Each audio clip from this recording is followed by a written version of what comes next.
An Amtrak train making the first ever run along a faster new route hurtled off an overpass south of Seattle on Monday and spilled some of its cars onto the highway below, killing at least 3 people, injuring more than 100, and crushing 2 vehicles, authorities said. Attention quickly turned to the train's speed. A website that maps location and speed using data from Amtrak's train tracker app showed the train was going 81.1 mph about a quarter of a mile from the point where it derailed, where the speed limit is significantly lower. 77 passengers and 7 crew members were aboard when the train derailed and pulled 13 cars off the track. Authorities said there were 3 confirmed deaths and more than a dozen people with critical or serious injuries. About 2 hours after the accident, a U.S. official who with others was briefed on the investigation said he was told at least 6 people were killed.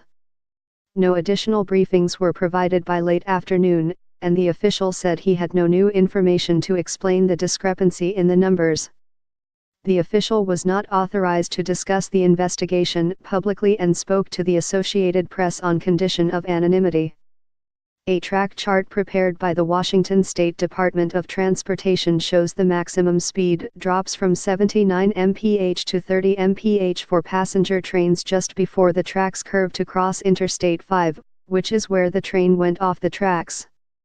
The chart, dated February 7, 2017, was submitted to the Federal Railroad Administration in anticipation of the start of passenger service along a new bypass route that shaves 10 minutes off the trip between Seattle and Portland.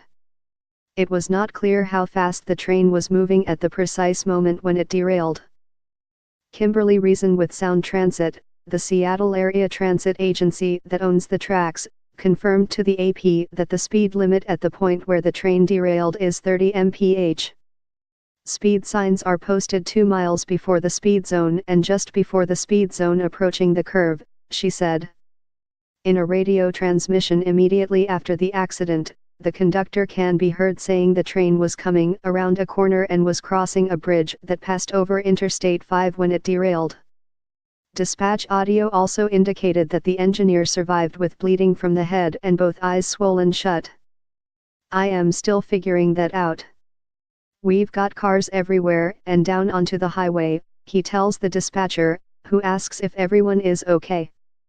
Alexander Christensen, a 24-year-old exchange student at the University of Washington from Copenhagen, was going to Portland to visit the city for the day.